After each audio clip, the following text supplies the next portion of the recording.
اهلا بيكم متابعي مسلسل صفحة بيضاء. النهارده معانا الحلقة الرابعة. بتبتدي الحلقة وهما بيشيلوا ام ضي من الشارع بعد ما وقعت في الحلقة اللي فاتت من البلكونة. بتظهر ضي لكن بيكون في صوت ضي موجود في الحلقة، وهي بتقول لحظة كل ما تخطر على بالك بتتمنى انها ترجع تاني. ما هي لو رجعت جايز نعرف نعمل الصح اللي ما عملناهوش، وجايز نصلح الغلط اللي عملناه. وبتكون ضي بتراقب الموقف من بعيد لحد ما بتشوفهم هما بياخدوا ابوها وبيحبسوه، وبيركب فعلا العربية. كل ده بتكون وهي في حالة من الصدمة.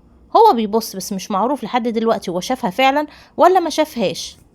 أما ضيفة بترجع لذاكرتها فلاش باك في شتاء 2024 في لندن، وبتكون قاعدة هي وجوزها وبنتها بتيجي علشان تجري فبتقع في الأرض. لما بتقومها بتقول لها معلش يا ماما، بتقول لها خدي بالك، بتقول لها أنا ما كنتش شايفة أصلا، إنما مش ما كنتش واخدة بالي. بتتضايق علشان هي مش عارفة تعمل حاجة لبنتها، وبتاخدها في الوقت ده وبتقول لها طب تيجي علشان تنامي، بتقول لها اه.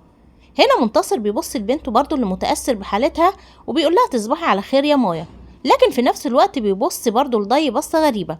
بتدخل ضي بنتها الأوضة وبتسألها وبتقول لها بقيتي أحسن دلوقتي ولا لسه تعبانة؟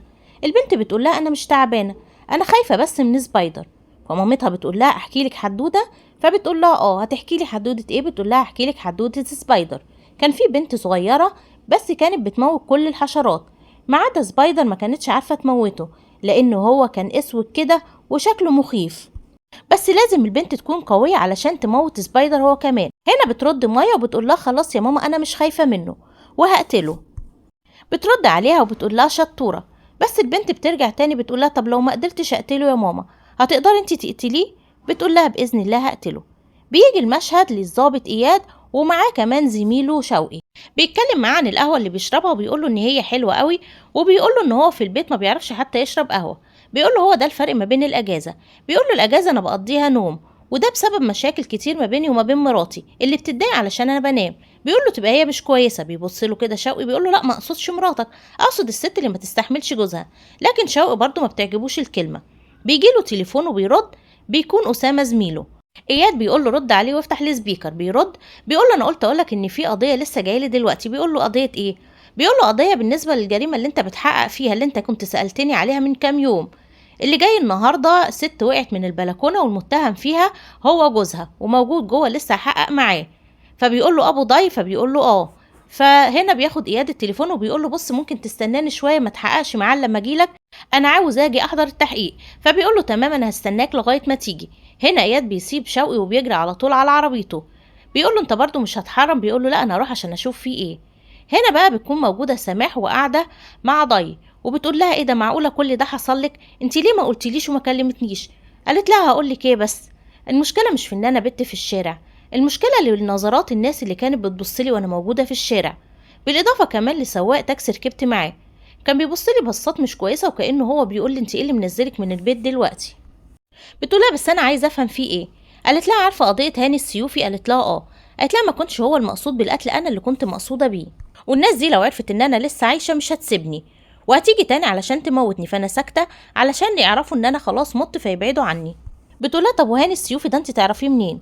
بتقول لها انا ما اعرفوش قوي، مش عارفه ازاي هو كان موجود وقتها، انا شفته قبل كده كذا مره بس ما اعرفش ايه علاقته بالموضوع.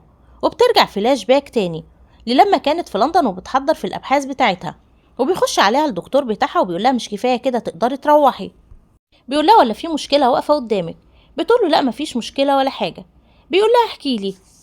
بتبتدي تقعد معاه وتفتح له قلبها وبتحكي عن بنتها مايا، وبتقول ان بنتها كان عندها 3 سنين اكتشفت ان بنتها عندها التهاب في الشبكيه، وطبعا معروف ان هي لو ما اتعالجتش كويس ايه اللي هيحصل.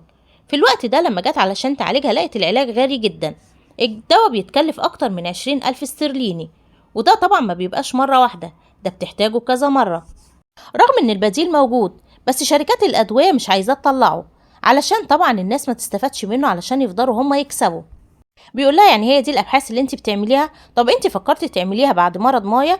قالت له لا طبعا انا كنت بادئه فيها من وانا في القاهره، لكن هاجموني هناك ومعرفتش اكمل شغلي، ولما جيت هنا برضو مرض مايا كان بالنسبه لي حافز ان انا اسرع في الابحاث بتاعتي اكتر. وبتقول المشكله انها بقت تشوف سبايدر بشكل يومي وكل يوم بتطلب مني اني اقتله. بحس وقتها بالفشل لاني مش عارفه اقتله ومش عارفه اعمل اي حاجه. وبعد كده بتقول له انا اسفه اني ازعجتك. بيقول لها لا مفيش اسف ولا حاجه، انا بستأذن وتفضلي دلوقتي وبكره نبقى نكمل كلامنا مع بعض. بتقول له طب ممكن أسألك سؤال؟ بيقول لها اتفضلي. بتقول له لو حضرتك كنت مكاني كنت هتعمل ايه؟ بيرد عليها وبيقول لها اكيد كنت هقتله. وبترجع تاني الأحداث لسماح وضي وهما بيتكلموا مع بعض. سماح بتقول لها ايه ده، معقولة هو القتل عندهم سهل كده؟ بتقول لها اه، امال انتي فاكرة ايه؟ فأنا دلوقتي مش عايزة أتقابل معاكي كتير علشان ما شكلكيش أي خطر، لأن هما لو عرفوا إن أنا موجودة عندك انتي كده هتتأذي. بتقول لها خلاص أنا عندي فكرة، أنا عارفة انتي ممكن تعملي ايه. هنا شوقي بيروح يقعد مع يونس وبيتكلموا عن قضية ضي. بيقولوا توصلت لإيه في قضية هاني السيوفي. بيقولوا راجل غريب جدا ودخل في مشاريع كتيرة جدا خلال الفترة اللي فاتت وملهاش أي علاقة ببعض. يعني عمل شراكات في شركات مقاولات وفن وفنادق، يعني حاجات كتير كده، مشاريع ملهاش أي علاقة ببعض. وهو شكله ما بيفهمش بأي حاجة فيهم بس مش معروف ليه. بيرد عليه يونس وبيقوله بيعامل يعني زي تاجر الشنطة. بيقوله اشمعنى تاجر الشنطة؟ بيقوله يعني بيشتغل في أي حاجة بتجيب فلوس. قال له ممكن برضو تفسير منطقي. قال له طب والواد اللي قبضته عليه قال ايه؟ بيقوله ما قالش أي حاجة. قال ان في ناس مولته واديته فلوس من بره بس هو ما يعرفهمش علشان يقتله. بيقول له لا، الواد ده مش طبيعي، في حاجه مش مفهومه في الموضوع. الولد ده اصلا جاي علشان ينفذ القضيه دي، ومش معقول لو هو محترف كان هيتقبض عليه، يعمل قضيه الصبح يتقبض عليه المغرب. الولد ده كان متعمد انه يتقبض عليه علشان يقول لنا الكلام اللي هو بيقوله ده. لكن هنا شوقي ما بيبقاش فاهم قوي. بيقول له الولد ده هو لو محترف استحاله كان هيتقبض عليه بعدها بكام ساعه. فواضح جدا ان هو عايز ومتعمد انه يتقبض عليه علشان حاجة معينة في القضية، وده اللي احنا لازم نكتشفه خلال الفترة اللي جاية دي. وبيسأله عن اياد وبيقول له معرفش هو في اجازة. بيقول له ماشي بقى سلم لي عليه. هنا بقى اياد بيكون لسه بيدور عند ضي وبيروح بيقابل الست نبوية جارتهم اللي بتقف وبتتكلم معاه وبتقول له ان الراجل حدف مراته، وان هي شايفاه كان لسه قبلها بحاجات بسيطة طالع وفي ايديه واحدة ست، ويا دوبك حطت شنطتين الخضار من ايديها لقت السويت، طلعت لقت امها ام ضي مرميه في الشارع في الارض. بيقول لها بس مش ممكن ما يكونش هو اللي قتل. بتقول له ازاي؟ لا هو اللي قتل، ده راجل وحش جدا وصعب، ده كان بيعاملهم وحش قوي. بيقول لها وانت جارتهم من زمان؟ بتقول له انا هنا بقالي 15 سنه لكن ما عرفتهمش الا من حوالي 5 سنين. في اليوم ده سمعنا صويت كتير جدا، اتلمت الناس كلها وطلعنا على البيت. فتح لنا ابوه وبتحكي طبعا الموضوع فلاش باك. فتح للناس قال لهم انتوا عايزين ايه؟ بيقولوا له في صوت سويت. قال لهم مالكوش دعوه انتوا بالسويت اللي هنا. لكن هي بتخش بتقول له يعني ايه مالناش دعوه، واحنا جايين نتغدى عنك ولا جايين نشحت منك حاجه؟ انت في ايه هنا؟ بتعمل ايه يا راجل يا مفتري يا ظالم؟ انت بتعمل ايه في مراتك وبنتك؟ بيقول لها يا ست من هنا، مالكيش دعوه انت. لكن هي بتصمم ان هي تخش وتشوف في ايه. بتدخل لهم الاوضه بتلاقي ضي منهاره في العياط وامها واخداها في حضنها. بتقول لها في ايه، هو ضربك كده ليه وكان ضاربها ومبهدلها؟ بتقول لها ان هو عايز يجوزها ابن عمتها غصب عنها وهي مش عايزه تتجوز. بتقول لها وليه مش عايزه تتجوزي؟ بتقول لها ان هي عايزه تكمل تعليمها. بتقول لها وانت لسه في التعليم؟ قالت لها لا ده الدكتوراه، حاجه كده بعد التعليم، وهو مصر انه يجوزني ويخليني اسيب التعليم. فبتقول لها وانت في حد ببالك ولا حاجه؟ قالت لها لا طبعا ما فيش حد ببالي. حد ببالي ايه يا ست نبويه؟ انا عايزه اتعلم وخلاص. بتقول لها خلاص سيبك منه وخليه يخبط دماغه في الحيط. في الوقت ده بيدخل ابو ضي عليهم الاوضه وبيقول لها لا يا ست انت من هنا. وبيقول لي ضي بصي انا هبحك، اما كنتيش هتتجوزي ابن عمتك انا هبحك. لكن بتوقف له الست نبويه وبتمسكه تبهدله وتقول له انت جرى ايه يا راجل يا مفتري انت؟ هو انت مستقوي القلب عليهم ليه وانت مش لاقي حد يلمك؟ بيزعلها وبيقول لها يلا يا ست انت من هنا. بتقول له مش همشي من هنا، واعلى ما في خيرك اركبوا، ان كانوا هم غلابه فانا اللي هقف لك بقى ووريني هتبقى تعمل ايه. لكن بيبص لضي وبيقول لها اللي انا قلته هو اللي هيتنفذ، وهتتجوزي ابن عمتك لا اما هقطع رقبتك. نبويه بتزعق له وبتشخط فيه وبيحاول ان هو يطردها لكن هي ما بتطردش وبتقف قصاده في كل الكلام اللي هو بيقوله. بيقول لها يا ست انت مالك، انا بيتي وانا حر فيه. بتقول له ولا بيتك ولا بتاع، انت مفكر نفسك فين هنا؟ اياد بيرد عليها وبيقول لها طب ده من 5 سنين، انت اخر مره شفتي فيها ضي امتى؟ فبتقول له انا اخر مره شفتها فيها من كده حوالي اسبوعين 3 كده قبل الحادثه. وساعتها بترجع برضو فلاش باك لما قابلتها وبتكون ضي ماشيه في الشارع وهي بتقابلها بتندع عليها، بتسلم عليها وبتقول لها عامله ايه؟ فبتقول لها انا كويسه. بتقول لها فينك من زمان؟ قالت لها انا موجوده. قالت لها انا محدش بيشوفك.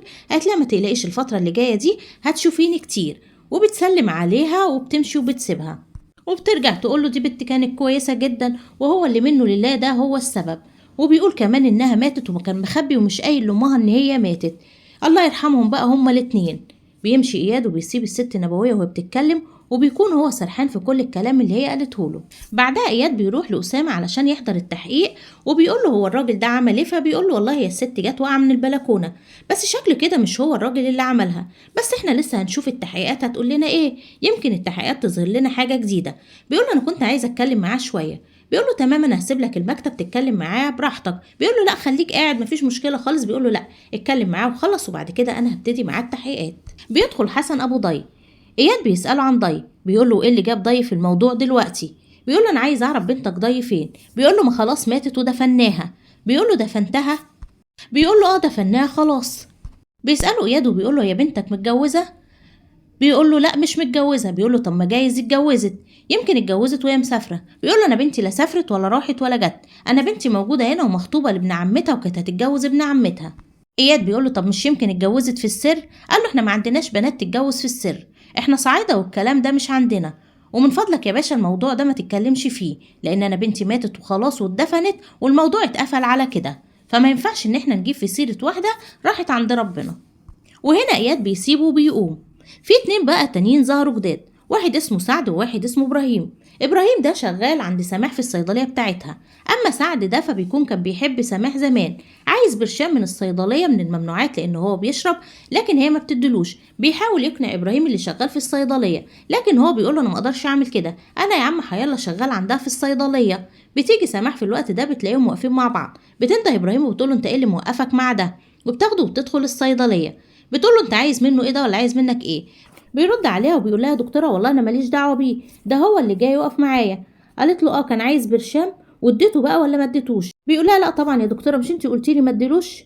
فبعدين بيدخل بقى هنا في الوقت ده سعد وبيقول لها انا عايز اعرف انتي بتعملي معايا كده ليه، انتي عارفه ان انا بحبك. بتقول له احنا مش هنخلص من الاسطوانه اللي كل يوم بنسمعها دي، انت شايف انت فين وانا فين اصلا؟ انت عارف انت بتتكلم مع ايه؟ انت لا شيء وانا دكتوره، انت عارف يعني ايه دكتوره؟ هنا ابراهيم بيخرج من الصيدليه بعد ما هي بتقول له اخرج. بيقول لها وانت بتعامليني كده ليه؟ وانت نسيتي الحب اللي كان ما بيننا؟ بتقول له كان ما بيننا حب وانا ما انكرش بده، انما دلوقتي شوف انت فين وانا فين. انا ما اقدرش ان انا اتعامل مع واحد زيك. انت تقبل انك تتجوز واحده تصرف عليك؟ لو انت تقبلها على نفسك انا بقى ما اقبلهاش عليك. لكن هو بيقول لها يعني انا لو اشتغلت وبقيت كويس واخدت فلوس اكتر من اللي انت بتاخديها ساعتها هتوافقي بيا؟ قالت له بس روح بس اشتغل بس وبعد كده نشوف الدنيا هيحصل فيها ايه.